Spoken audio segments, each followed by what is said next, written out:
Chapter 103, Is This Love? Could it be that the goddess of luck has cursed me? Starting another day, Ingrid glanced up at the sky. The blue moon filled his gaze. It was still before dawn. Having woken early, he could still see the moon he'd seen before going to bed. The moon shone exceptionally brightly. Come to think of it, doesn't it seem that way? Though the ferryman in his dreams spoke of walls and such, the outcome was always the same. He ended up dying miserably. Even this time was no exception. He had tried countless times to exploit openings in the encirclement, yet his luck had been staggeringly awful each time. For instance, when he aimed for a gap and struck a pikeman's foot to create an opening, a pile of dirt suddenly collapsed from above. Why did the ceiling have to collapse at that precise moment? And why did the falling dirt have to get into his eyes? It wasn't just that time. When he dashed along the ramparts, targeting the mage, a section of the previously sturdy wall crumbled beneath his footing. Similar streaks of bad luck had followed him. There was even a case where, being a variant, the werewolf's heart was on the opposite side. Another time, while taking a breather against a tree, it turned out to be rotted and failed to support his weight, throwing him off balance. His streak of misfortune wasn't a one-time event. From lacking innate talent to all these minor tragedies, wasn't it all part of his ill-fated destiny? Are you seriously playing tricks on me, goddess? Still, he felt like asking, though he didn't expect an answer. He wasn't really looking for one, it was simply a way to remember today as a fresh start. And so, today began with a greeting to the goddess. He stood up and began training his body using the isolation technique. It involved bending one knee close to the ground while lowering his stance, walking in a controlled manner. While he was fully absorbed in training, others began stirring awake and moving around. Ingrid approached one of the scouts and spoke. Could you make something like this? I need it as a secret stash pouch. He explained further. It was a cloth pouch he wanted attached inside his sleeve. He also mentioned it would be great if it stayed secure. Since they had time to make hams and other supplies, he figured this wasn't asking too much. With their tools already at hand, gathering materials wouldn't be necessary. Ooh? Well, I can do it quickly. But don't you need to leave this morning? It'd be nice if you could make it before then. Blinking a few times, the scout nodded in agreement. All right, I'll do it. Hey, cover my shift for a bit. The scout laughed heartily, accepting the task. Ingrid thanked him with a pat on the shoulder before continuing his training. By the time he finished, Finn approached him. What, planning to put on a show for us this early? She commented as he swung his sword, shirtless. Can you use a crossbow? Is that even a question? It's one of a ranger's basic skills. Knowing she'd ask why he was even asking, Ingrid preemptively answered. I was just curious. I don't know what to say to that. By the way, what do you line your boots with to make your footsteps so silent? Oh, this? Finn raised her left hand, pointing to her ear as she explained. There are a lot of sensitive beasts around here, so I lay a fabric on the soles and stuff cotton inside the boots. Of course, he wasn't asking out of ignorance. That sounds useful. I'd like to do the same to my boots. It's not difficult. Torres? You want me to do it too? There are lots of beasts around, apparently. Not that I'll run into any. Though Torres added this remark, he didn't object. The two began modifying Ingrid's boots. These boots are really well made. You can tell they were crafted with care. Really? One of them inspected Ingrid's boots as they worked. It was a gift from the shoemaker he'd met through a body-obsessed artisan mage from the sewers. Adding fabric to the soles and stuffing the interior with cotton didn't take long. With training complete and the boots modified for silence, Ingrid received the pouch he'd requested earlier. It was designed to slip into his sleeve and tighten with a drawstring, making it invisible when worn. The stitching was meticulous, far surpassing that of the alcohol-loving squad leader. Naturally, Ingrid had asked this scout knowing they were skilled. He had tried everyone else before. When Finn had tried once, it had been a disaster. She'd created something so misshapen it couldn't even hold a finger inside. It had, of course, been unusable. It's been a while since I did any sewing, she'd said. That, too, had been a rough start to the day. As Ingrid reflected on that memory, Finn came over and gave him a light pat on the shoulder. Let's go. Breakfast was done, and preparations were complete. Once again, they were heading for the crawl space. The 79th time. Ingrid silently counted the number of repeated days as he walked briskly. Having travelled this path countless times, there was no hesitation in his steps. Finn occasionally glanced back at him, tilting her head as if puzzled before asking, "Did you spend a lot of time in the Scouts?" "Me? No, not you." Torres responded but then shifted his gaze to Ingrid. "No, I didn't," Ingrid answered while walking. "Really?" Torres couldn't guess the reason for Finn's question, but Ingrid knew perfectly well. If pressed, she'd say, "Your walk is like a ranger's." That was because, after following Finn around for so long, he'd started mimicking her silent footsteps, steps aided by the cloth lining her boots. As they walked quietly along the dirt path, where occasional blades of grass poked through, Ingrid broke the silence with a question. "What if there's an enemy waiting at the tunnel?" It was a sudden question but a reasonable one. "We fight," Torres replied first, kicking a pebble near his foot. The small stone bounced off a flat, clay-colored rock with a faint clink. Ingrid closely watched where the pebble struck and listened intently. "There's a low chance of that happening, but if it does, we run," Finn answered as if she'd been waiting to. "Understood." The conversation continued as Ingrid and his companions arrived at a thicket-covered embankment. "Then what if the retreat route gets blocked?" Ingrid asked again. Torres, about to step onto the slope, gave him a questioning look as if to ask, "What's with this guy?" The mission was simple: enter the area, check on the status of the cat planted by the Allies, and retreat if things got dicey. Why was Ingrid raising doubts before anything even started? "We're trying to make sure that doesn't happen," Finn replied, her tone stiffening after hearing a second similar question. "How high or wide is this tunnel?" Ingrid continued. "Who? If we're blocked from both sides, is there another way out?" They hadn't even walked a few steps on the embankment when the questions came pouring in. "What's with this guy?" Torres tilted his head in confusion. This wasn't like Ingrid, who had been silently following along until now. Why the sudden change? It wasn't fear. If he were the type to be scared of crawling into a tunnel, he wouldn't have charged headlong into a pack of human-faced hounds. He wouldn't have swung his sword against harpies attacking from above either. "What? You got a bad feeling or something?" Torres asked. He didn't believe in superstition, but he respected Ingrid's instincts, those uncanny senses that people like him sometimes had. "No, not really," Ingrid replied nonchalantly. They had to go in regardless, and saying he had a bad feeling wouldn't change the plan. Finn glanced back at him, her expression hard to read. "Got something to say?" "I'm just wondering what to do if we run into enemies." Finn tilted her head slightly, then straightened it. Something about this exchange felt off, but she couldn't pinpoint why. "Listen," she began, explaining as much to herself as to Ingrid. "This tunnel is a main route for black market dealers. It's not really a path for spies, which makes it one of the safest options right now." Torres nodded in agreement. He wasn't a ranger, but he'd been on all kinds of missions before. Safe enough, he thought. Ingrid nodded as well, following them into the sloping tunnel. He had barely taken 3 or 4 steps inside when he spoke again. "What if armed soldiers are waiting up ahead? Are we as good as dead?" "Oh, for F," Finn swore under her breath, unable to hold it in anymore. No matter how calm she tried to stay, this was still the path into enemy territory. Why was he saying such things now? "If you don't want to do this, then back out," she snapped, her temper flaring. But Ingrid simply shook his head. "That's not it." "What's his deal?" she muttered, throwing an irritated glance at Torres. Good advice only works when given once or twice, but Ingrid kept pushing the same line of questioning, and it was getting under her skin. "Let's go," Ingrid said suddenly, stepping ahead as if to lead. Finn opened her mouth to say something, but she stopped when both she and Torres felt a sudden shift. Without meaning to, their gazes locked onto Ingrid. Why? There was a weight to him now, a heavy presence emanating from him. Both Finn and Torres were skilled fighters, yet they couldn't ignore the aura surrounding Ingrid. "Just," he began, his voice calm and deliberate. "Be careful." Finn swallowed hard, her irritation fading in an instant. What is this guy? He'd been annoying just moments ago, but now he somehow seemed impressive. Her rising anger disappeared like smoke. Is this love?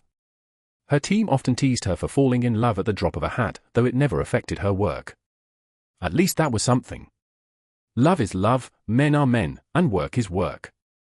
Finn admitted to herself that she felt less annoyed now. She also acknowledged that their situation wasn't as dire as it could have been.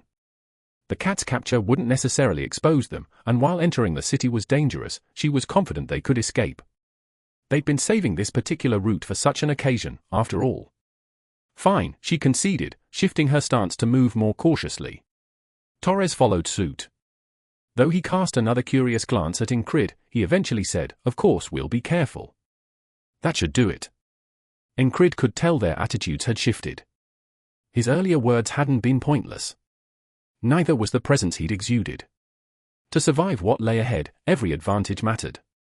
The enemies waiting for them, elite soldiers armed with spears, shields, and archers covering the rear, numbered over 40. This wasn't a situation where mistakes could be tolerated. That's why he did it. To ensure no one let their guard down. The cautiousness of an ordinary soldier was different from that of a ranger. "This is odd," Finn murmured, keeping her head low as they walked. She moved with the precision of someone who could outpace both pathfinders and hunters. "Footprints, something strange about them," she said, confirming exactly what Ingrid had hoped she would notice. Their opponents had erased their tracks, but no one could completely escape the watchful eyes of a ranger actively searching for traces. Ingrid had no intention of facing them head-on. He'd learned through countless battles that brute force wasn't always the answer. "The back feels exposed," Finn commented. The moment she finished her sentence, Ingrid delivered his next line, one he'd prepared in advance. No exceptional acting skills were needed, he'd done this many times before. "If that's the case, we should secure an escape route," he said. In other words, they'd head back to clear the way behind them, right where the enemy's archers were likely stationed. Of course, Torres and Finn didn't know that yet.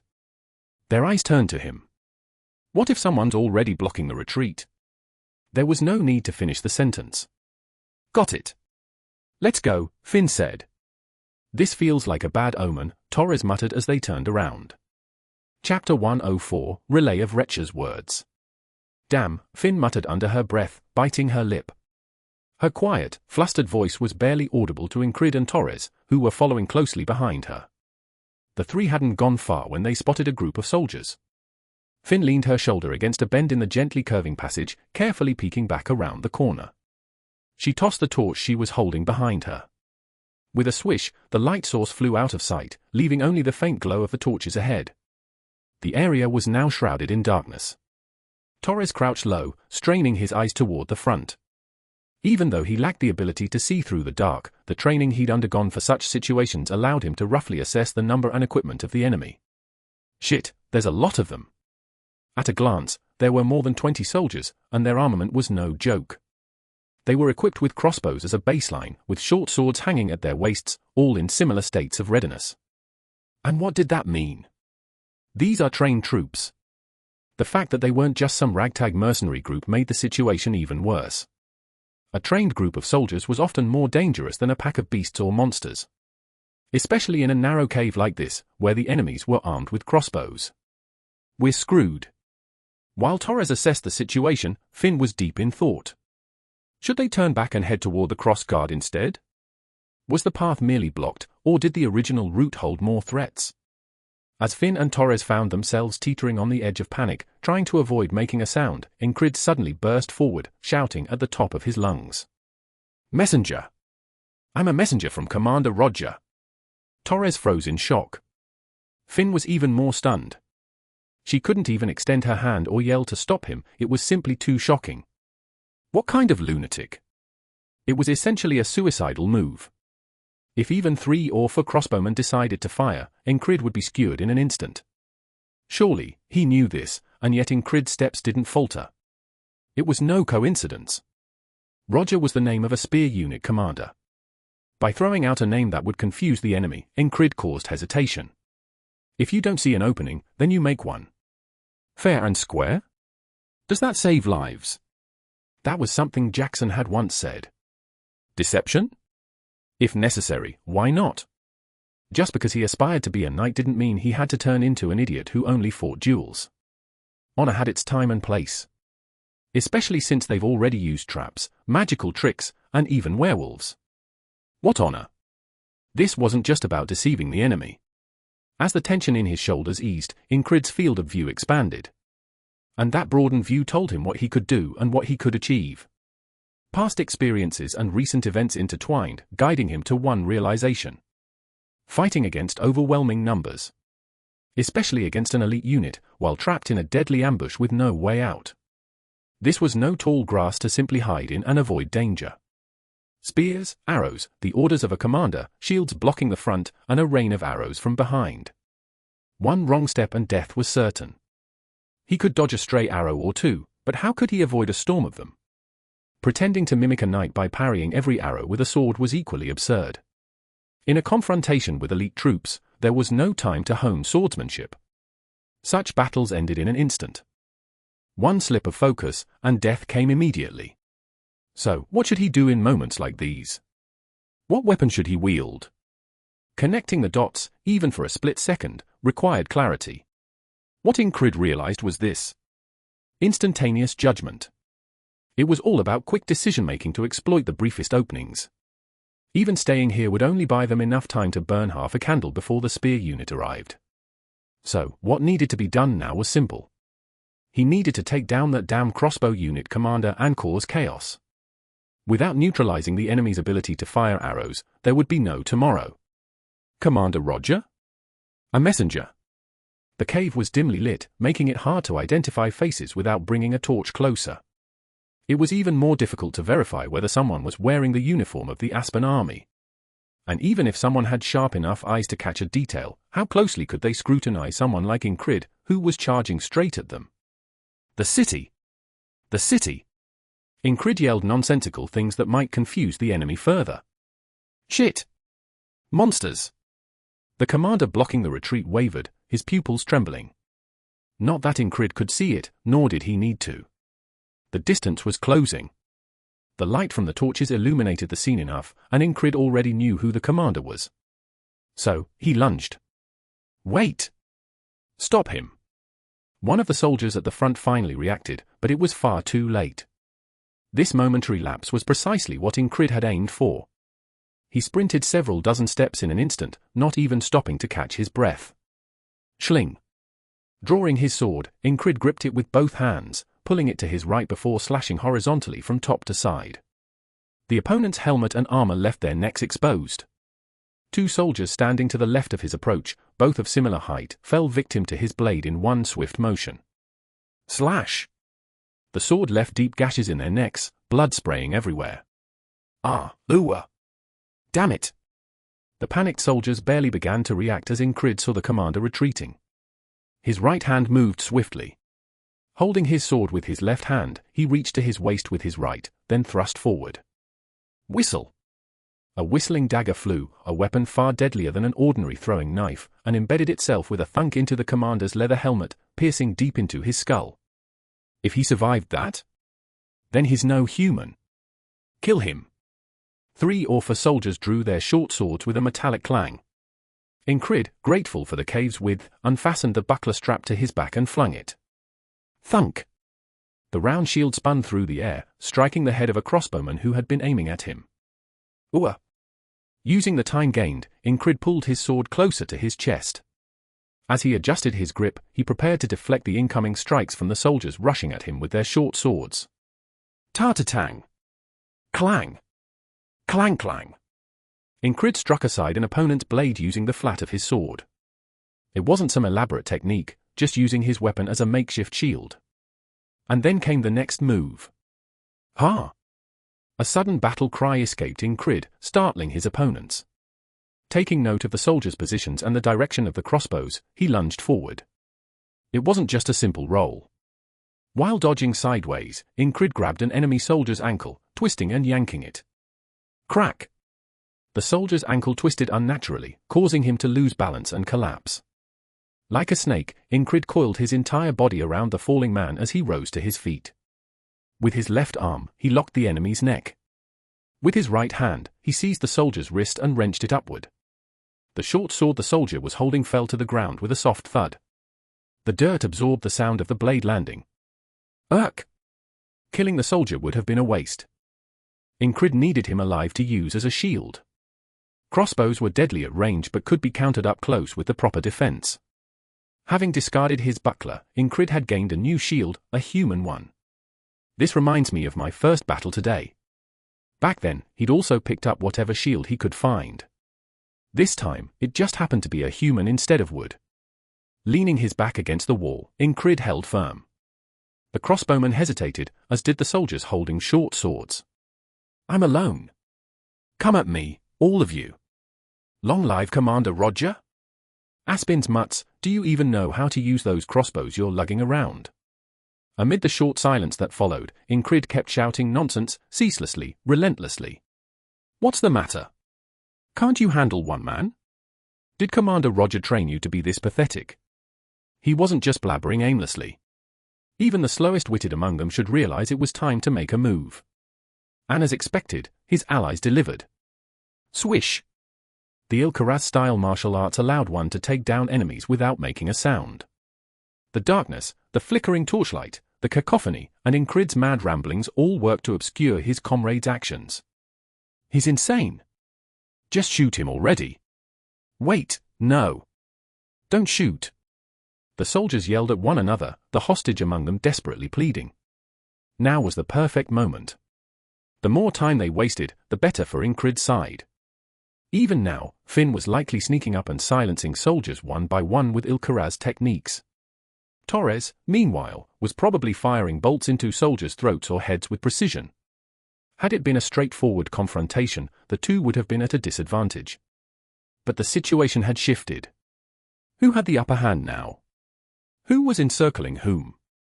The dawn breaks, the darkness retreats, the sun shines, and the moon fades. "Roger! Roger!" To mask the presence of his comrades, Incrid continued shouting, even improvising a song to match the rhythm of his nonsense. The commander lay dead, a blade lodged in his skull. Several others screamed and fell, adding to the chaos. Caught in this madness, the soldiers felt their minds unraveling. "Damn it, what do we even do now?" One of the soldiers agonized, contemplating whether it would be better to just shoot their own captured comrade in the head. With their commander dead, they were utterly lost. At that moment, the twang of a crossbow string rang out. Thud! The bolt struck their captive ally squarely in the head. Ah! In the end, someone had fired. "Kill them all," muttered the soldier who had pulled the trigger. Even a well-trained unit would unravel in the face of madness like this. "Raise the torches! Look behind!" At that moment, Finn and Torres were discovered.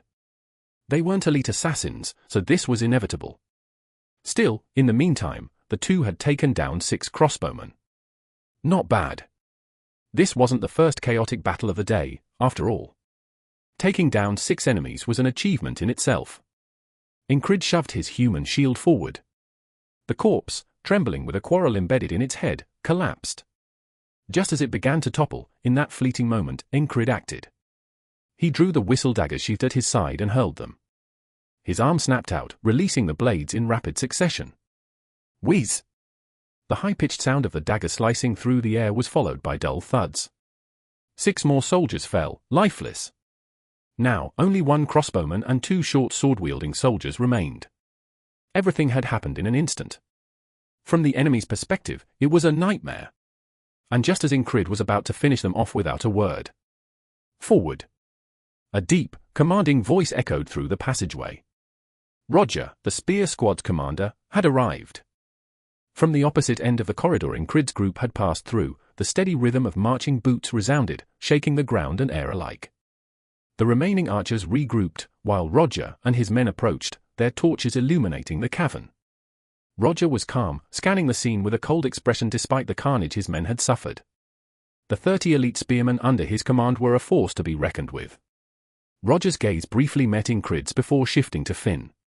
A lucky wildcat, who? It's skill, you bastard, Finn snapped, glaring at him with venom. The crackling of torches filled the tense silence in the cave. There was history between the two, as evident from their hostile exchange. But Incrid had no interest in their feud. While Roger and his spearmen kept their distance, Incrid moved again. In one swift motion, he lunged toward a cluster of 3 archers, thrusting his sword through one soldier's neck. Squish! The sound of flesh tearing accompanied the withdrawal of his blade. Twang! The string of a crossbow snapped, and Incrid quickly ducked. Whiz. The bolt grazed his hair. That was close. Luck had been on his side. He hadn't expected the enemy to fire so quickly.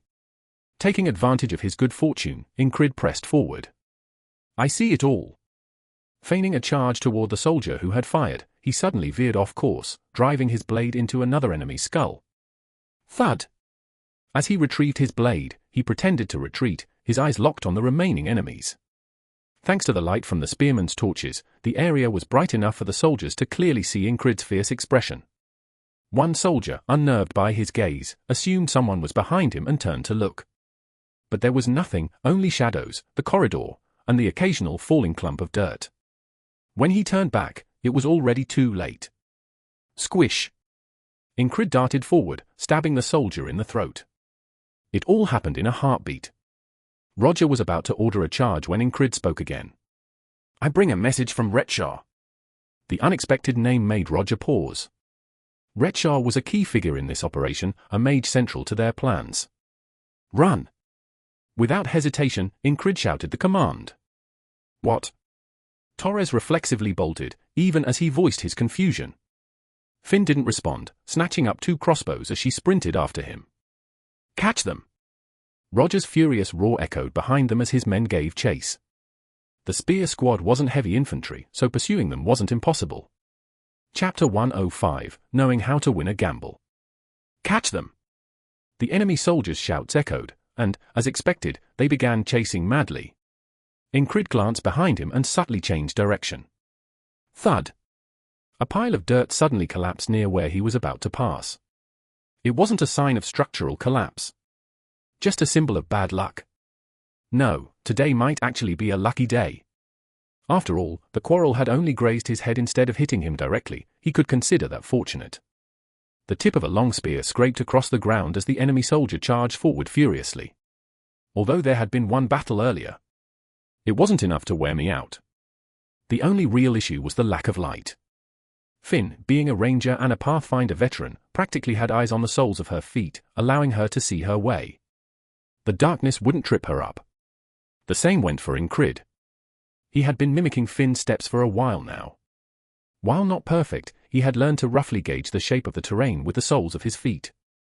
Besides, how many times had they taken this path?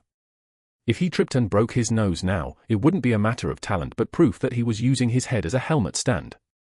Ingrid's memory was sharp, which helped both him and Finn navigate the darkness without issue. Damn! Only Torres struggled. He flinched in surprise whenever he stepped into a depression but quickly regained balance, thanks to his exceptional reflexes, and kept running. Whoosh! The sound of torches. Scrape! The occasional noise of spearheads grazing the cave ceiling. Huff huff! Beyond that, only the sound of ragged breaths echoed in the relentless chase.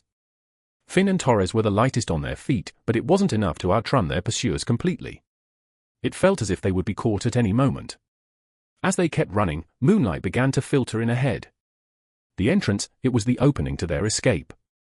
Finn reached the slope first and threw a crossbow backward.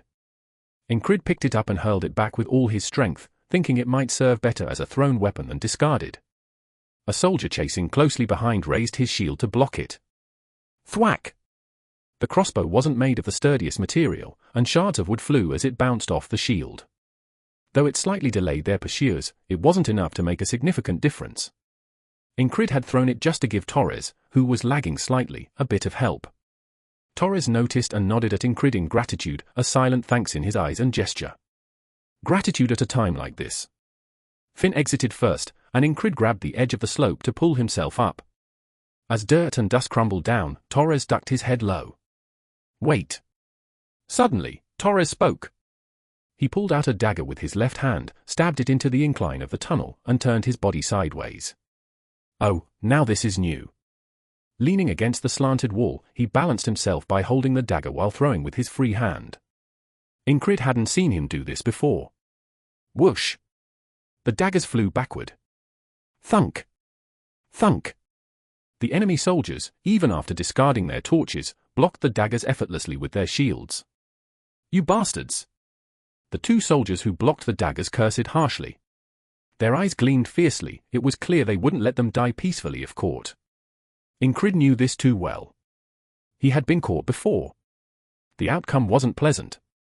You'd either be skewered on a spear, or have a blade buried in your skull. No death was ever truly welcome. Damn! Seeing his daggers blocked, Torres clicked his tongue in frustration. Even in the dim light of torches and moonlight, they had managed to block the attack. No ordinary training could produce such soldiers. Torres realized something as he watched the soldiers block his dagger. They're border defenders. In other words, getting caught meant death. Even with Incrid, who had reached out a hand to help him climb. No, that's not an option. How many do you think we can handle? He asked as their hands met. If we meet them separately, we could probably take them all, but like this, no chance. Incrid admitted there was no answer to the current situation. Yet, oddly, his face seemed calm. Why was he so composed? Torres wondered as he climbed faster. Behind them, one of the spear-wielding soldiers showed off similar skills to Torres. Whoosh! He threw a short sword as if it were a throwing knife. Impressive!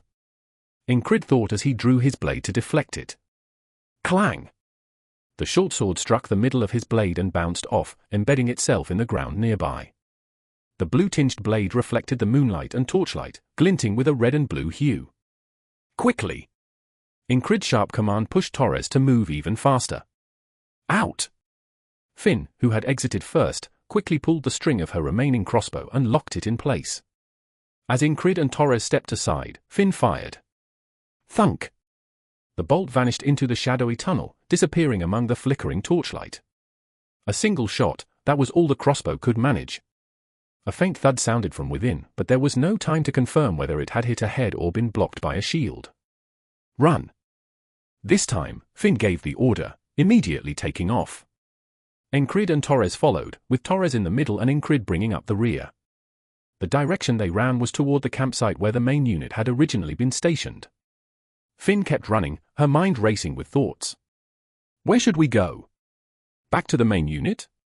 But what if this was a trap deliberately laid out for them? Heading toward the riverbank? What if Aspin's rangers were lurking there? No, making any conspicuous moves would attract beasts and monsters. Sure, a dozen or so ghouls might be manageable. But what if they ended up unlucky and ran into a colony? Facing a colony of beasts or monsters with a small group was pure suicide. A group of wandering beasts was one thing, but a colony, a collective called a pack, was on an entirely different level. As a ranger, Finn understood the ecosystem of beasts and monsters all too well. What's the worst-case scenario here? Getting captured. Beasts and monsters could be dealt with later. Head for the campsite. Incrid resolved Finn's dilemma with his decision. Finn glanced behind her. At the very back, Incrid was following them. All three of them were panting, but his eyes and mouth somehow conveyed a strange sense of composure. Why? Why did he look so composed? Oh, his mouth was closed. Despite running like this, he wasn't gasping for air. Even Finn was starting to feel breathless. Wasn't his gear heavier than hers? He even had a long sword strapped to his waist, yet he ran with such ease. Finn didn't ask why he'd chosen that direction. All she could do was follow his judgment. Incrid didn't interfere further with Finn's decisions. After all, no matter where they went, they were already in a dire situation. She'll figure it out. Most likely, Finn would follow his lead and head to the campsite, retracing their steps as much as possible, as that was a ranger's instinct, to follow paths they deemed safe. Having lived through this day several times, Incrid knew her habits. As they ran back, Incrid's hands began moving swiftly. He unbuckled his sword from his belt, scabbard and all, and started swinging it while running. More precisely, he stabbed the ground with the sword before lifting it up. Thunk, whoosh, thunk, whoosh. Each swing of the sword sent flat stones into the air. Incrid used his sword like a club, smacking the stones backward. Humph! 5 spearmen, trailing closely behind, were part of the fastest in their unit. One of the foremost spearmen scoffed. He found it laughable that Incrid was trying to block their path with mere flat stones. He didn't even bother raising his shield, instead thrusting his spear forward. There was no need to dodge. He intended to knock it away and maintain his speed. Clack! The spearman thought he'd succeeded, until a shadow traced a bizarre curve in the air. Hiss! Uff! It was a snake. A snake had been clinging flat to the underside of the stone. Damn it! The spearman hurriedly drew his short sword and swung it. Slash! The snake's body was severed in two. It wasn't a beast, but it was venomous. One of the spearmen was unlucky. A viper sprang out from beneath a stone, coiling around his shin and sinking its fangs into the gap between his boots and armor. While the venom wasn't fatal, it caused intense pain and a numbing sensation in his leg. The bitten spearman pulled out a dagger and stabbed the snake's head. Stab! Blood and yellowish fluid oozed from the dead snake's mouth. It's a viper! The soldier tore off his dagger sheath, using it as a makeshift tourniquet to tie above his calf. He stopped in his tracks. Naturally, the others slowed their pace as well. Damn it, vipers! Those sneaky bastards! The venom-stricken soldier gritted his teeth and glared ahead. Meanwhile, Incrid continued his peculiar routine of smacking stones with his scabbarded sword. At first, it was stones with vipers underneath. Later, it included ordinary stones as well. For anyone without the knowledge to distinguish between them, they had no choice but to dodge or block everything. You bastard! The pursuing commander, seeing the situation, narrowed his eyes. They had been so close to capturing that wildcat of a woman. Raise your shields and keep running. His judgment was spot on. Whether it was stones or snakes, soldiers with their shields raised and eyes-focused could no longer be impeded. Of course, Incrid never expected to stop them with snakes alone. Looks like what I learned from Henry is coming in handy. He remembered Henry mentioning vipers that hid under flat, clay-colored stones. Passing through this path, he put that knowledge to use. It proved very effective. One man was down, and the rest had been slowed. Phew, why the campsite? Now that their pursuers had slowed, Finn adjusted her speed and moved alongside Incrid, questioning him. Torres, equally curious, approached as well. Incrid glanced behind and answered. Phew. We need allies if we're going to face that many enemies. Finn frowned at his response. But the campsite's already abandoned. My unit has relocated. She misunderstood. So did Torres. Feigning surprise, Incrid replied. Even so, we can't suddenly change direction now. We'll use the campsite as a pivot and decide our next course. With that, he naturally took the lead, dropping formalities as he spoke. Finn and Torres realized there was no other choice. They had to keep going. Their pursuers were closing in, visible through the mist of their labored breaths.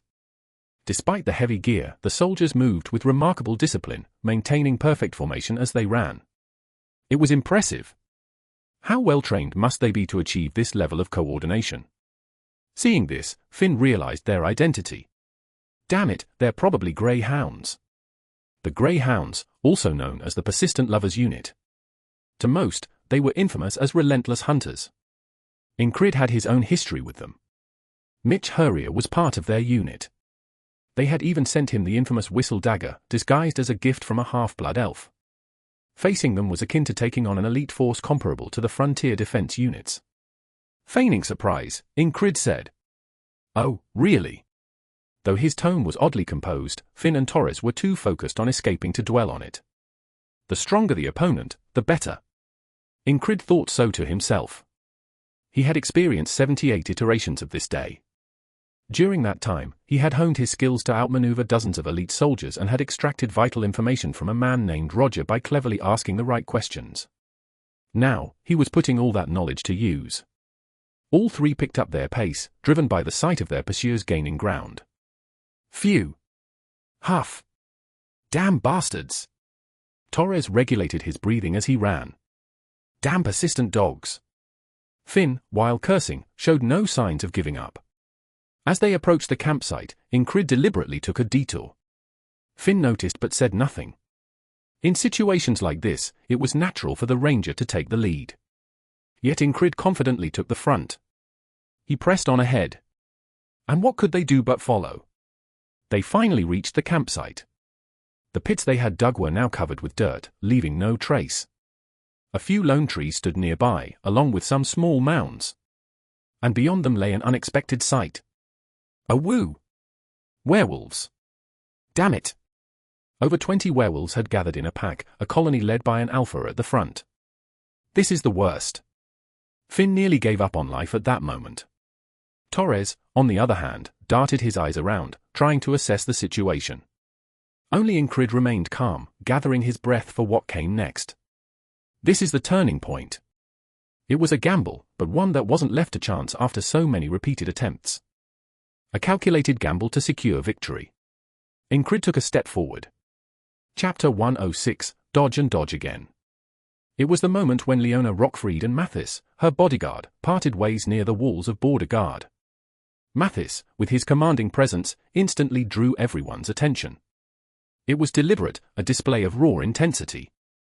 Hostility is a form of momentum. You can create it with your instincts. It's easy. But for someone like our squad leader, it might be a bit difficult. That unhinged bastard Jackson. His words always cut deep, like his tongue had been forged in a blacksmith's workshop. Every sentence of his was a sword in disguise. Not that Incrid paid it much mind. He just dismissed him as a lunatic and moved on. But in the end, Jackson's words weren't entirely wrong. Incrid had unlocked his instincts. He had dabbled with a similar kind of momentum during a mission to catch a cat, but mastering it was another matter. This time, however, he truly grasped it. Once he relaxed his shoulders, it turned out to be easier than expected. In fact, he'd already put it to use when he warned Torres and Finn to tread carefully. His words carried a forceful intent. And now? Step aside. I'll draw their attention, Incrid ordered. What? Finn responded first. What kind of nonsense is that? Torres followed, his tone sharp. Neither of them had known Incrid for long enough to be bound by any deep camaraderie. They weren't exactly the kind to risk their lives for each other. Rangers don't abandon their comrades, Finn growled. That goes for me too, Torres added. Yet, for some reason, both were unusually resolute. Their eyes gleamed with unwavering determination. Yeah, you're both good people, Incrid thought. But that wasn't the point. Just get lost. You're in my way, he said coldly. He didn't have the time to explain. Even in another timeline, when he had tried to explain, they stuck to him like leeches. Why is he acting cool? Finn muttered under her breath. This crazy bastard. Torres bristled but still caught the meaning behind Incrid's words. Incrid was dead serious. Wait at the farthest range. Once this is over, regroup. I have a plan, we can all survive. His tone carried the weight of a command, more effective than explanations. Soon enough, Torres relented. See you later, Torres said, his words laced with double meaning before stepping aside. Finn glanced back twice before following him. As Incrid watched them leave, he mulled over his next move. Even though they'd split off, every single spear-wielding enemy still needed to focus on him. How could he ensure that? He already knew the answer. Glancing back, Incrid shouted at the top of his lungs, Roger. Take off your helmet. To an outsider, the words would seem meaningless. Roger. The man who sent his hair to the heavens first. Incrid's voice boomed like a bard reciting a ballad. He'd learned about Roger's peculiarities across 78 timelines. Although his grudge with Finn stemmed from other reasons, one detail about him stood out: Roger was the commander who never removed his helmet. The nickname stuck. From the top of his head to his forehead, a barren desert stretched across Roger's scalp. A glaring weakness. Do you carry a wasteland atop your head? Incrid had doubted whether this tactic would work at first. But confirmation came easily. In another timeline, when he had been caught by Roger and managed to knock off his helmet, Roger's reaction had been explosive. Bald? The moment those words escaped Incrid's lips, Roger's eyes had flared with rage. In the current timeline, Incrid needed to redirect Roger's wrath toward himself, away from Finn. He ran his fingers through his own thick, black hair, letting it cascade between his fingers. That damn bastard! Roger's eyes burned with fury. If Incrid were captured now, he wouldn't just die, he'd be tortured first. Escape was the only option. As Finn and Torres retreated, Roger barked orders. Get him! 29 spear-wielding soldiers charged forward, fueled by their commander's anger. Despite their frenzy, Incrid knew Roger would soon divide his forces, targeting Finn and Torres if he didn't act. It's about time. As if on cue, a bone-chilling howl echoed from the opposite side of the battlefield. A woo! Under the light of the dual moon, the surroundings were illuminated. From the other side, the figures of lycanthropic beasts became visible, wolves on 2 legs, sprinting with feral ferocity. Lycanthropes. Phew. Incrid exhaled, steadying his breath as he came to a halt. This was it. He needed to bind both the spearmen and the lycanthropes here. Look at me. To unleash momentum was to channel a murderous intent through every fiber of one's being. It was the mindset of being able to cut down every last opponent in sight. He grasped the hilt of his sword, slowly unsheathing it. The blade reflected the moonlight as it emerged. Taking a half-step forward, Incrid conveyed his intent with his entire body. Approach, and you'll be cut down. The intangible pressure of momentum, killing intent, and will radiated from him. The soldiers and the lycanthropes, drawn by that oppressive force, converged on Incrid. At the center of it all stood Incrid, like a man embracing death. Roger was growing increasingly irritated. What should have been a simple mission, capturing a wildcat-like woman, had become complicated. Should he give up now? No. He couldn't. He needed to kill her. She was the one who had killed his brother. Damn it, chase her down. Determined to see it through, Roger's anger boiled over when Incrid's voice cut through the air once more. From "take off your helmet" to "wasteland," the taunts pierced him like daggers. Thump. His heart pounded. Rage surged, making his blood feel like it was boiling. That son of a bitch. He made up his mind. He steeled himself. When he caught that bastard, he wouldn't let him die peacefully. He'd make him beg for death. In that instant, reason flew out of him, screaming at him to pursue. Roger himself took off running. A woo! The howling of beasts erupted. The moment Roger spotted the werewolf pack charging from the opposite direction, frustration surged through him. Goddamn! How had things ended up like this? That damn bastard. It was because of the one who mocked him as though reciting a poem about his hair. Because of that jerk's ridicule, he'd lost focus for a moment. Damn bastard. Roger tried to steady himself by cursing at the werewolves he saw, but it wasn't easy. So what should he do? The answer came quickly. Kill them all. No matter how precious they were to that woman called Retshaw or whatever her name was, they were just monsters. Even if they formed a colony, a pack of lycanthropes could be dealt with as long as they fought in formation. He was about to shout orders when it happened. The man he had been chasing suddenly exhaled sharply and stopped in his tracks, gripping his sword. With that sword in hand, he spoke with his body. He spoke with his presence. He spoke with his killing intent. Come closer, and I'll cut you down. To Roger, the surrounding world blurred away, leaving only the man holding the sword. If this was how Roger saw it, imagine how it felt to the other soldiers.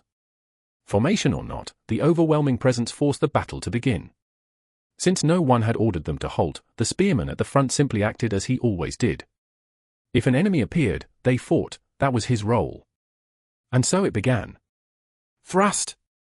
He lunged with his spear. A woo! Clang! The werewolf's claws deflected the spearhead just as it was about to strike. The discordant sound of the wolf's howl, claws, and the spear shaft reverberated. That sound brought a cold sliver of reason back into Roger's mind.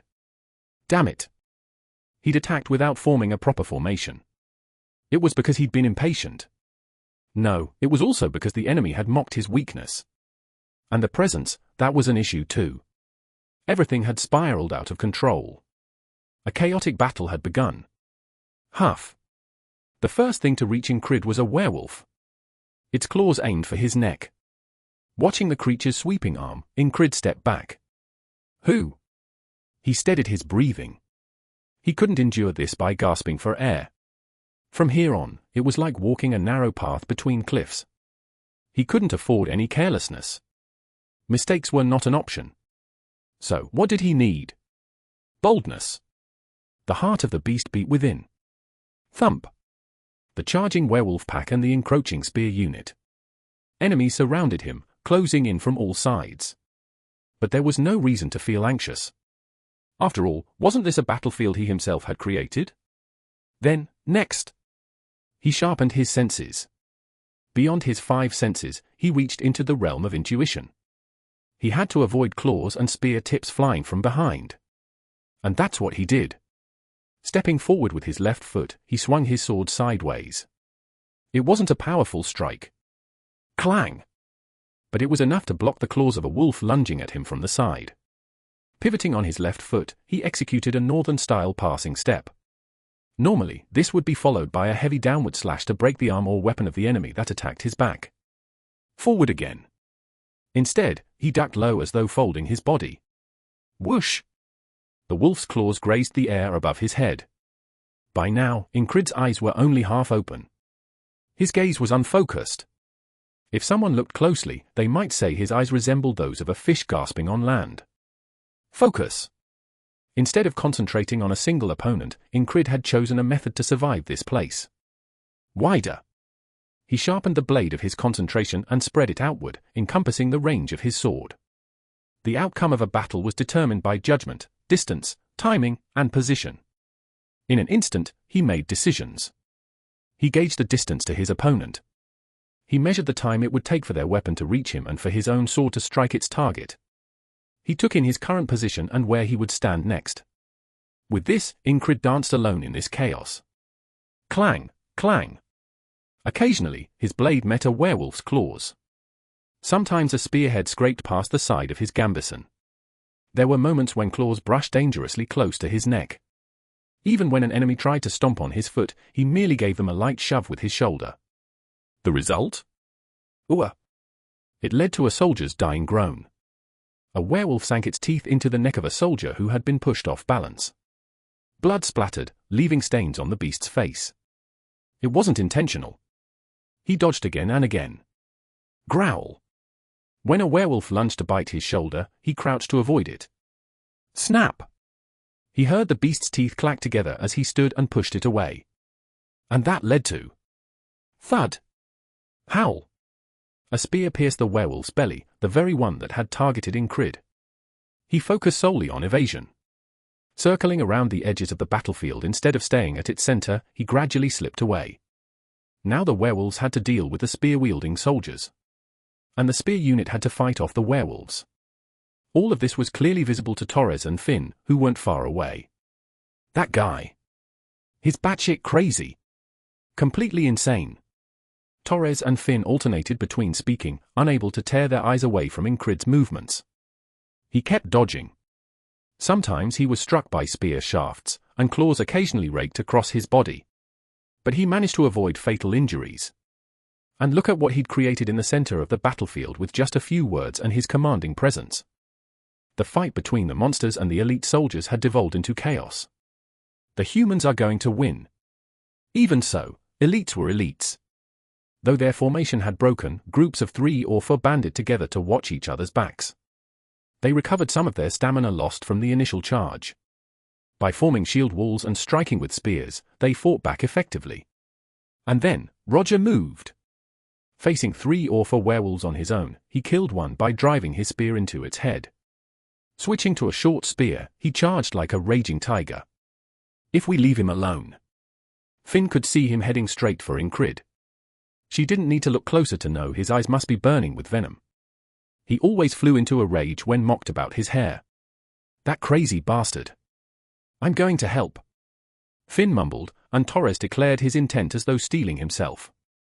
In the meantime, the enemy commander named Roger charged furiously, thrusting his short spear at Incrid. Ah! Finn let out a sharp cry as she watched. To her, it looked like the spear had pierced Incrid's side. Damn! No, he dodged it. Torres spoke. He was right, it was a mistake. The spear shaft was caught between Incrid's arm and side. He had dodged it by a hair's breadth, trapping the weapon with his body. It looked like a narrow escape. To Torres, it seemed like a moment of life and death. Chapter 107, One-on-One. Incrid knew his plan had succeeded. Turning the battlefield into chaos, that was his intention. Look at the battlefield now, a complete mess. It was more than chaotic, it was exactly as he had envisioned. Among all the battles today, this one stood out as a prime example of what he had repeatedly orchestrated, a perfectly executed mess. It worked. He had instigated a melee, and the chaos had taken root, leading to a massacre of the werewolves. Although many soldiers had died in the process, the ones who fought in small, organized groups with a minimum formation held the upper hand, even amidst the chaos. The soldiers will win. While taking a breather at the outskirts of the chaos he had engineered, Roger suddenly charged at him. He lunged forward with his spear, its blade so sharp it appeared like a pinpoint. It was a frightening thrust. Instead of making a big movement, Incrid merely twisted his body slightly. Although his gambeson was already in tatters, he trusted the toughness of the leather armor he wore beneath it. Swish! Grind! The spear's blade grazed his side. There was no sharp pain, meaning the armor had held up. Incrid immediately trapped the spear shaft under his arm. Ha! Roger grunted and tightened his grip on the spear, seeing that Incrid had caught it under his arm. He planned to yank the spear back and tear through Incrid's side and arm. Catching the blade with your side? I'll rip you to shreds. Beep! At the exact moment Roger exerted his strength, a strange sound reached him, and a sense of foreboding pierced the space before his forehead. He instinctively leaned his head back. No, just tilting his head wasn't enough, his entire torso bent backward. It was an extraordinary display of reflexes and agility. What the hell? A sharp blade grazed the hair on his head and the edge of his helmet. A throwing knife had sliced through the darkness, leaving a faint trace. Of course, Roger didn't actually see it, it was only a sensation he had perceived. The chilling sensation quickly turned into anger. As he straightened himself with fiery rage fueling him, he suddenly realized that the weight of the spear in his hands had disappeared. It's time to meet your hair again. A voice rang out simultaneously, and a shadow loomed over his head. It was Incrid, plunging down from above. Damn it! How is he so fast? Such agility didn't match his size. The descending blade was the last thing Roger saw. Crack! His helmet, which had once protected his skull, was split in two, and his head was cleaved apart. Blood and brain matter spilled from the shattered remains. Thud! Landing softly on the ground, Incrid began checking his own body. Trapping the spear, throwing a knife at his opponent's forehead, and following up with a vertical slash, it had all unfolded exactly as he had planned. Not bad. He wasn't seriously injured. Although his side ached slightly from catching the spear earlier, it wasn't a major concern. He prodded his ribs with his fingers. Not broken. That meant it was just a bruise, nothing to worry about. Damn it! Commander! The shout of an enemy soldier echoed. Some soldiers had witnessed Roger's death, but there wasn't much they could do. Even if their eyes turned red with fury, they couldn't simply abandon their fight against the werewolves to rush at Incrid. The werewolves still bared their fangs menacingly. Still, this one swing of his sword had shifted the tides of the battle. Roger's death seemed to sap some morale from the enemy spearmen. Though they still held the upper hand, a few of them were still falling prey to the werewolves. Right now, as well. A soldier who had been distracted by the sight of his commander's death got struck down by a one-eyed lycanthrope that had been hiding. Smash! The one-eyed lycan didn't use its claws but its fists. Rather than instinctively relying on claws and fangs, it delivered a calculated punch. Yes, that was the mark of a true colony leader. After all, not just anyone could lead a colony of monsters. Of course, it didn't solely rely on its fists. It used all the weapons its body offered. The one-eyed lycan slashed with its claws, deflecting a few spear blades and breaking 2 spear shafts in quick succession. After killing 2 soldiers, it retreated behind its pack. In the shadows of trees, behind enemy soldiers, amidst the chaos caused by other lycans rampaging, it found a place to hide and waited for another opportunity to strike. It had employed the same tactics several times, exploiting gaps in the enemy formation through stealth and ambush. Incrid gave up searching for the lycan hiding among his troops and focused on catching his breath. Meanwhile, a spearman charged at him. For the commander! What nonsense! If their commander had lost in a one-on-one fight, how could a lone soldier fare any better? Wasn't that why he had created this chaos in the first place? Incrid deflected the incoming spear with the flat of his sword, pushing himself forward as he followed the shaft with his blade. Sheeing! The blade scraped along the shaft, reaching the spearman's neck. Slash! The well-honed blade severed the enemy's neck. Blood sprayed like a fountain from the half-severed neck. Using the momentum of his swing, Incrid spun around and readied his sword in front of him. I was wondering when you'd show up. Behind him, near Roger's corpse, crouched a lycanthrope, lying in wait. It was the one-eyed lycanthrope, the leader of the wolf pack. Its yellow eyes gleamed as it stared at Incrid. "Want to come first? Or should I go to you?" The Lycan leader was undoubtedly a tougher opponent than Roger. Even so, during these 78 battles, not once had Incrid faced an easy day. It wasn't as if he hadn't fought desperately even when he let his guard down. So, let's get this over with. Killing this one wasn't going to be that difficult, he thought. Its claws slashed through the air, splitting gaps in an instant. Sword and claws clashed repeatedly, clang clang clang, before, finally, Incrid's blade severed the Lycan's arm. Weapon superiority. He had never appreciated it more than now. The sword, forged with a significant investment of krona, proved its worth. He repeatedly shattered its claws before finding an opening to sever its arm and seize the upper hand. When the one-eyed Lycan swung its claws vertically, Incrid sidestepped, spinning his body. Placing all his strength into a rotational strike, he unleashed a powerful slash from the crown of the Lycan's head to its groin. Swish! The blade split the Lycan's neck effortlessly. There was no resistance. The sound of the blade cutting through the air and the sight of the Lycan's head flying were all over in an instant. There was no silence after the fight. Few had witnessed this moment, and those who had didn't linger. If the spearmen had maintained their formation, Incrid would have died. The same would have happened if the Lycan pack had overwhelmed him. But in a chaotic one-on-one battle? I won't lose. That's why he had orchestrated this chaos. Furthermore, he had already experienced the one-eyed Lycan's habits and fighting style multiple times. Of course, such knowledge only mattered when paired with sufficient skill. As he spun to deliver his final blow, the moonlight seemed to swirl around Incrid, creating an illusion. Of course, it was just an illusion. Incrid quietly stepped back. It was time to catch his breath. After all, today wasn't over yet. The wall still remained. Hey, doesn't that seem strange? Was it always like that? Though he sensed the urgency and started running, Torres couldn't afford to cut through the heart of the battlefield. He had to take a longer route, circling around. On his way, Torres had already witnessed Incrid slicing down Roger and taking the head of the one-eyed Lycanos. It left him with one thought. Something's changed. Over the past days, they had sparred countless times. But the Incrid now and the Incrid he had sparred with were undeniably different.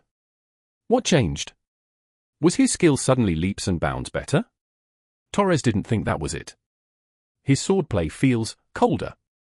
There was an air of calmness and added confidence that hadn't been there before. Was he always that skilled in combat? Finn asked from the side. It was rare talent. Anyone who saw it would think the same. His absurdly good, Torres muttered in admiration, just as Finn's sharp gaze shifted, her eyes gleaming with focus. Suddenly, she extended her left foot far forward, stepping firmly on the ground, and with her opposite foot, she kicked a small rock into the air. As the rock popped up, she snatched it mid-run and hurled it sideways with precision. The stone flew with a crisp snap and struck an enemy soldier in the back of the head. The man staggered forward just as a werewolf clawed at his back. Thwack! The claws didn't pierce through his armor entirely, it was impressively durable. But the soldier, left unbalanced, rolled aside to escape further strikes. The disruption, however, caused their formation to falter. Two Lycanos immediately took advantage, diving into the broken ranks. In a broken formation, the Lycanos gained a clear upper hand. Torres glanced in that direction for a brief moment before turning back. Sure, Finn's stone-throwing antics were odd. But right now? Incrid was downright strange. Something felt so off that it jabbed at Torres's chest, leaving an unshakable unease. He couldn't quite put it into words. It was just wrong. Deeply, profoundly wrong. Why? Thinking back, everything felt strange. Even if he tried to pinpoint a few things. First, his skill.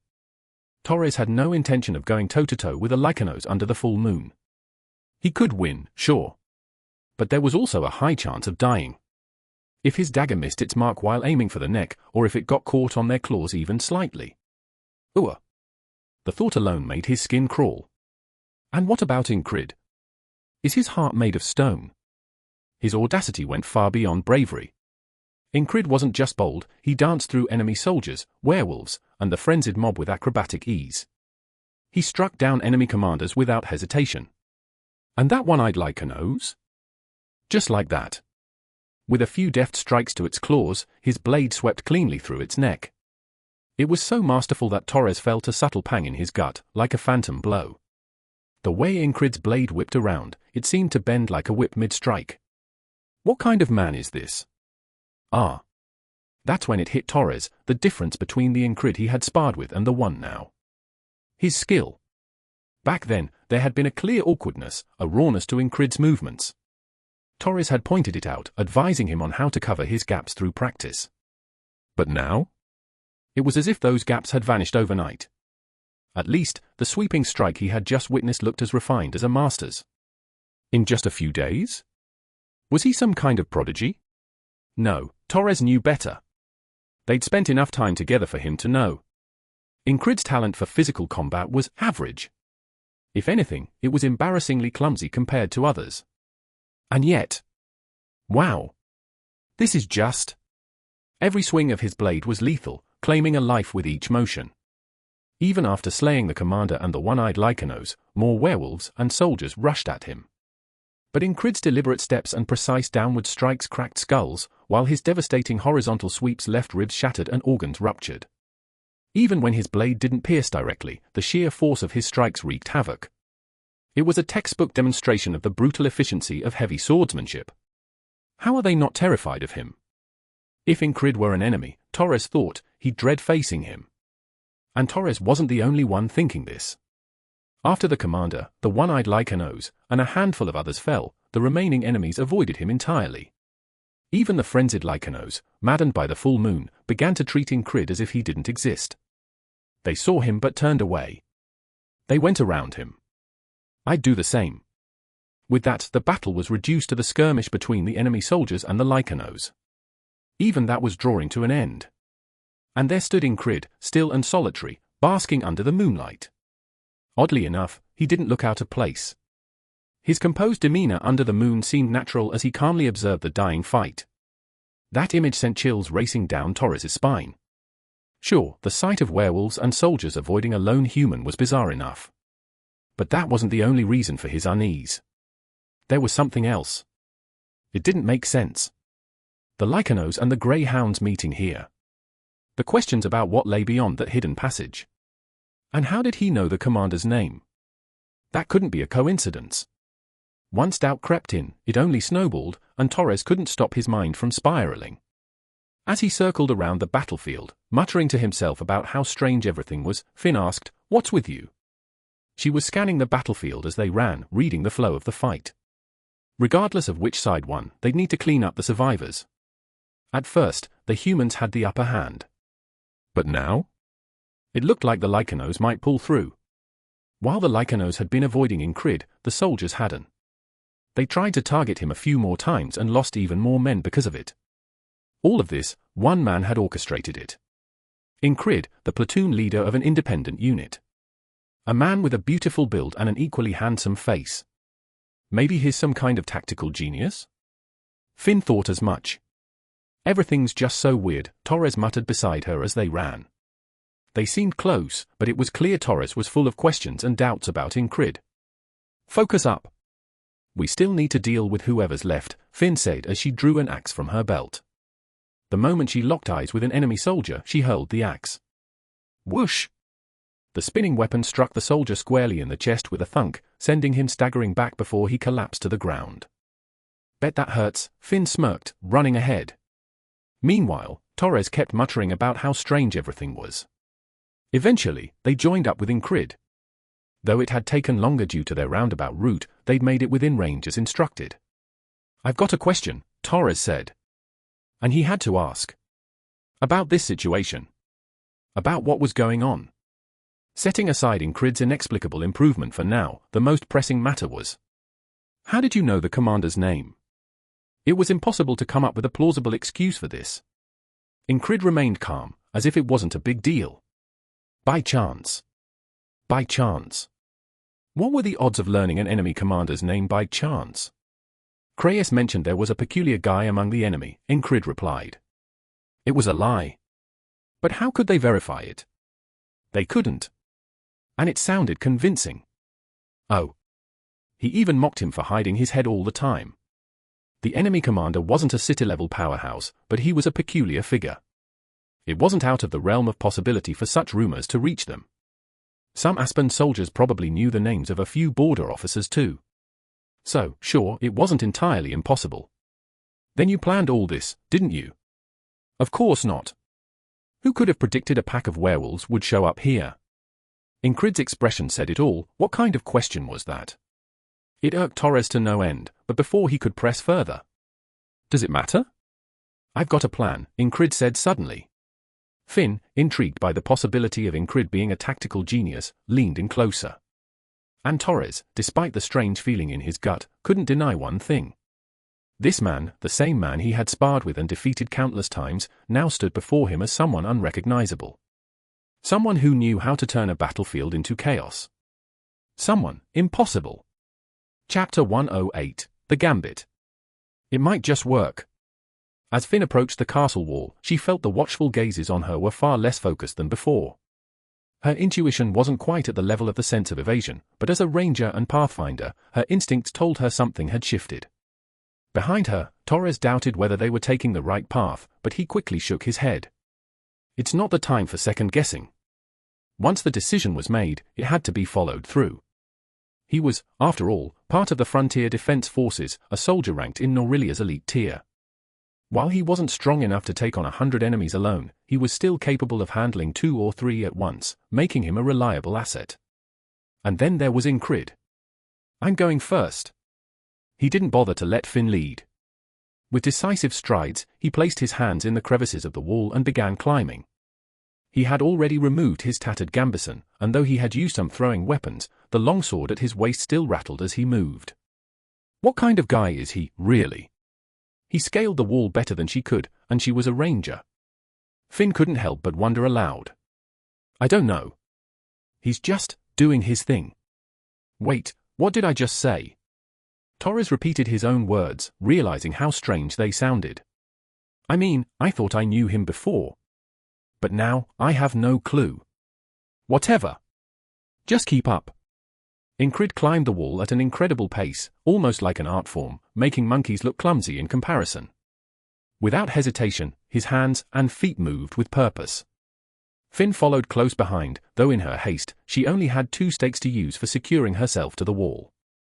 Glancing down, she saw Torres struggling but managing to catch up. He was grumbling, but as someone with excellent physical abilities, he wasn't far behind. And what about him? Finn looked up again. Ingrid was already near the top of the wall, crouched beneath the parapet. The parapet was a thick, tall defensive structure built atop the wall to provide cover for soldiers. Climbing over it barehanded into the castle interior would be no easy feat for most people. Can he not climb it? It didn't seem likely. For Finn, all it would take was hanging from her fingertips, pulling her upper body up, and using her core to vault over. If she attached the small hook she carried just in case? Even easier. She could latch the hook, reel herself up, and jump over in one motion. Afterward, she could help her companions up by pulling them over. But Ingrid didn't seem to be struggling to climb. Hanging beneath the parapet, he didn't even appear tired. Looking down, he wiggled his fingers in a simple hand signal. Guards! There were sentries inside the wall. Finn, however, couldn't hear or sense anything. Is he more perceptive than me, a ranger? In truth, Ingrid hadn't sensed anything either. He just knew, from experience. Hanging beneath the parapet, Ingrid fell into thought. What kind of trick did they use? Something to suppress intuition. That much was certain, though he still couldn't figure it out even after repeating this day over and over. Some kind of magic was definitely at play. Otherwise, this sense of peace wouldn't be possible. The tunnel had already been compromised, leaving no time to feel uneasy before it was too late.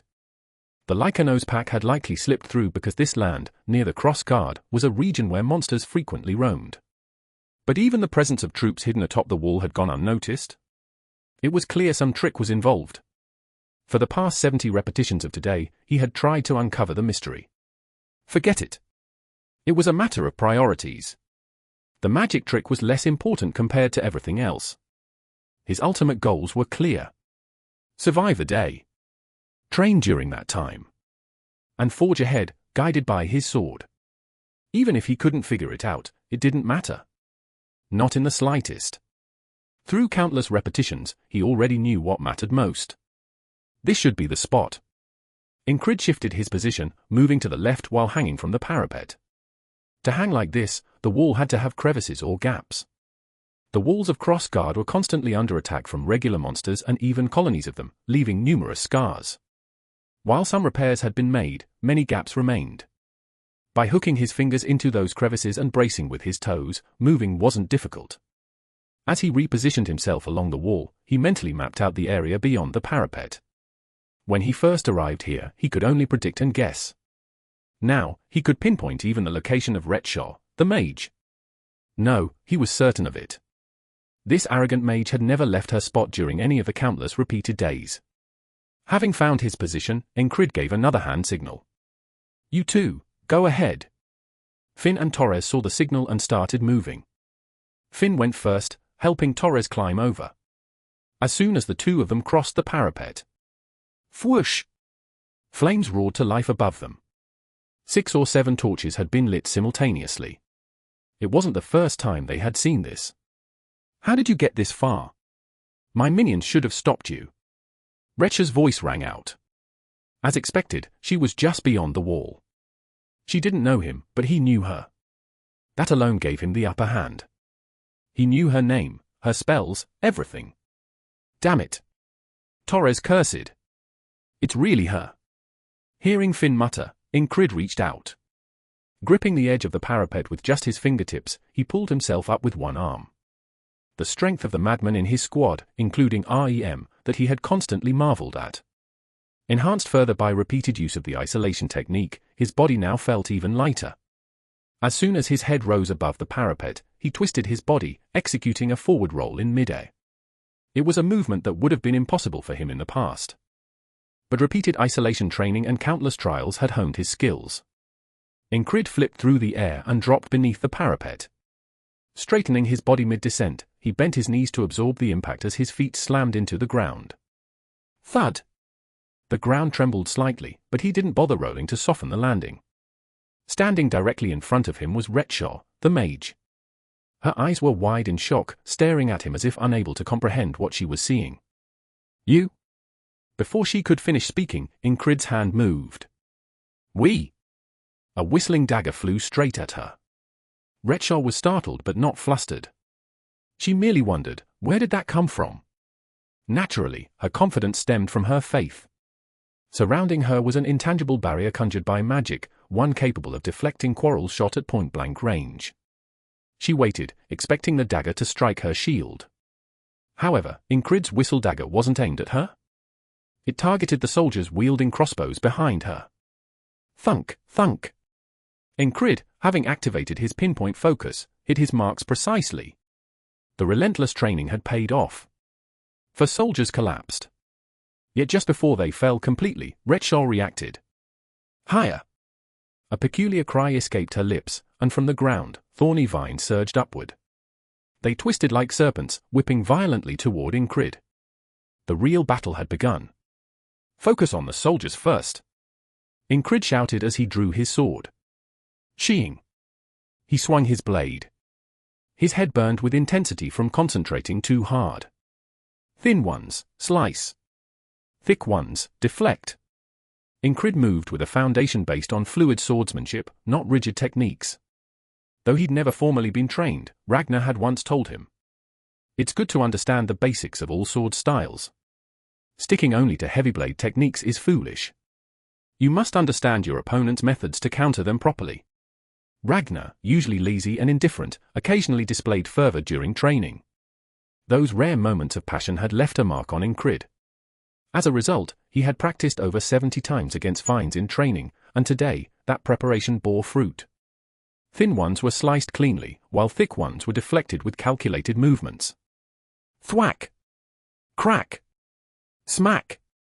Some of the vines were as thick as a forearm and struck with the force of a club. Yet, Incrid deflected them with the flat of his blade, lowering his stance to channel the force upward. It was a testament to the adaptability of his technique. "You insolent fool!" Retshaw was seething. How dare this swordsman evade my vines? Her hands moved, and soon thorny spears and whip-like vines lashed out at him. Incrid didn't rely on intuition or blind luck. Instead, he opened his eyes wide, drawing all his focus to them. It felt as though his burning gaze could see everything. Each movement appeared slowed down, and he reacted accordingly. Again, he sliced, deflected, parried, and evaded, all with precision. He discarded vague feelings and trusted only what he saw. As he dodged and countered the attacks of the thorny vines twice more, the anguished cries of soldiers filled the air. The soldiers' death throes were proof that Torres and Finn weren't to be underestimated. Torres, in particular, thrived when attention was diverted elsewhere. His skill with daggers was nothing short of deadly. Well then, Retshaw muttered with eyes glowing like a serpent's, I'll keep you dancing until you drop dead. Her piercing gaze locked onto Incrid, but he ignored it. After all, he'd seen worse before. His heart pounded like a wild beast's, and it felt as if REM's voice echoed in his mind. If you're gonna fall to something like that, just rip out that heart of yours. Don't worry, you crazy bastard, Incrid thought, I'm not going down to that. As if provoked, Retcha's vines intensified, thinning and accelerating in speed. The forms changed from spears and whips to something akin to arrows. Though not true arrows, their sharpness and speed matched them. Could a person block a barrage of incoming arrows? The answer was simple. No. Not unless they were a knight. But what if one had no choice but to block them? Then what? The answer, for someone like Incrid, was straightforward, you do it until you die. It was the soldier's way. Or perhaps, the infantryman's spirit. No, it was simply the essence of Incrid's being. There was no surrender, no regrets. With both hands gripping his sword tightly, Incrid pushed through the searing pain in his eyes and concentrated. Connect the dots. Using those lines as a guide, he cut through every thorny arrow. As the vines shot upward from below and rained down from all directions, he lost count of their numbers. Realizing it was futile to tally, Incrid expanded his focus outward. This was something he'd learned while fighting against lycanthrope packs and the greyhounds, scattering one's focus to evade attacks within a field. And before that, during the skirmishes in the tight spaces of the tunnels, he'd learned to make split-second decisions without hesitation. Incrid combined both skills and put them into action. Shatter! In an instant, vines in all directions were sliced apart, spilling green sap into the air. Retcha's face contorted with fury. Blood vessels bulged on her forehead, and her eyes were bloodshot. Her vines didn't stop, nor did Incrid's blade. Finn and Torres, mid-combat with other soldiers, couldn't help but steal glances at the intense duel. It was more than just skill now, it was overwhelming. Torres, after slitting the throat of an enemy soldier, thought, he's way beyond just good at fighting. Thunk! At that moment, a bolt shot into the soldier Torres had just killed. Couldn't you aim better? Torres sneered, hearing the distant twang of the crossbow. Meanwhile, another pain scream echoed. This time, it came from Finn's handiwork. Moving like a snake across the ground, she had snapped an enemy's leg in an unnatural direction. The soldier collapsed, foaming at the mouth. Finn didn't stop. Pausing would only make her a target for the bolts. Back in the duel, neither Incrid nor Retshaw allowed anyone to approach their fierce battle. The sharp, needle-like vines occasionally ricocheted off Incrid's deflections, stabbing into the walls of the fortress. Even allies wisely kept their distance, unwilling to die to friendly fire.